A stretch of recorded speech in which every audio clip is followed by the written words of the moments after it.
Bonjour à tous. Dans cette vidéo, nous allons vous présenter les différentes obligations souveraines françaises. Elles sont appelées valeurs du trésor. Les obligations sont généralement distinguées à partir de leur type de rémunération. Taux fixe, taux variable et révisable, rémunération dépendant d'un autre élément. Les taux du marché obligataire sont les taux de rendement des obligations à taux fixe appréciés soit sur le marché primaire, soit sur le marché secondaire. Les taux pratiqués dépendent de la qualité de l'emprunteur appréciée par les agences de notation. Les obligations sont cotées en pourcentage de variation par rapport au nominal. Le cours du capital est affiché sur une ligne et l'intérêt dû sur une autre ligne.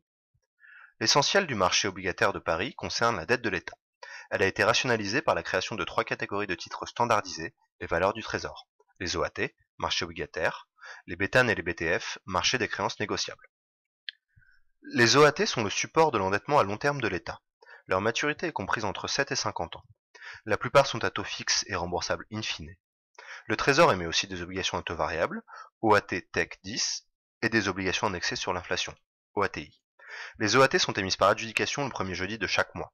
L'État adjuge à cette occasion une ligne à taux fixe d'échéance 10 ans, et si les conditions de marché s'y prêtent, d'autres lignes d'OAT à taux fixe ou à taux variable.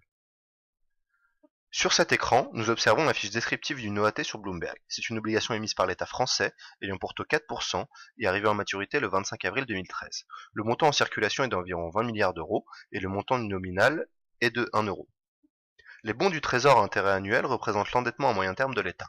Leur maturité à l'émission est de 2 ou 5 ans. Ils sont émis par adjudication le troisième jeudi de chaque mois, dans le cadre d'un calendrier semestriel publié à l'avance. L'agence peut également adjuger d'anciennes lignes d'OAT ayant une maturité résiduelle comparable à celle d'un bêta. Voici le graphique du prix sur la période allant de juillet 2012 à janvier 2013 d'un bétane ayant pour maturité le 25 juillet 2017. Ce bétane a été adjugé pour la première fois le 19 juillet 2012. Les bons du Trésor à taux fixe sont l'instrument de gestion de trésorerie de l'État.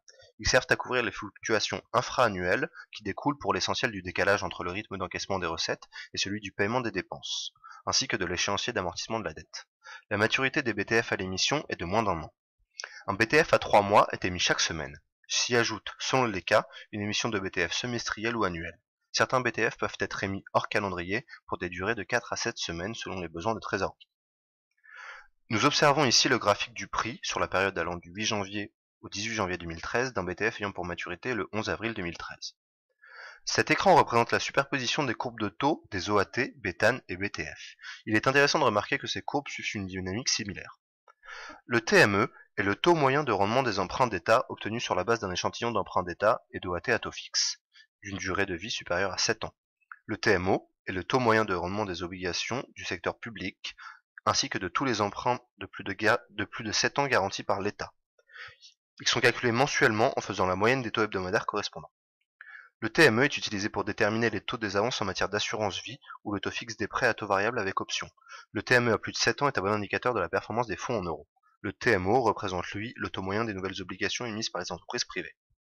Sur cet écran sont représentées les courbes de tendance de l'indice TME et de l'indice TMO. Ces deux indices suivent des mouvements relativement similaires, à l'exception de la période allant de juin à août. En effet, on peut remarquer sur le graphique au bas de l'écran l'importance du spread entre les deux indices sur cette période.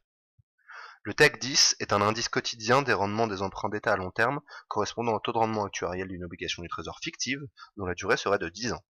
Il est calculé chaque jour à partir des cotations des deux OAT, encadrant la durée de 10 ans. Celles-ci sont données par les spécialistes en valeur du Trésor. Une interpolation linéaire est effectuée pour obtenir le 10 ans.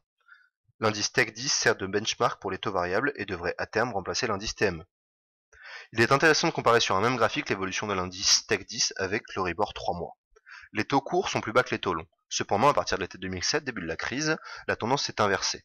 Ce phénomène a toujours précédé des périodes de récession économique. Le retour à la normale s'est fait, et l'on constate aujourd'hui que les taux courts sont repassés sous le niveau des taux longs. Une obligation démembrable est un titre dont les flux d'intérêt et de remboursement peuvent être négociés individuellement.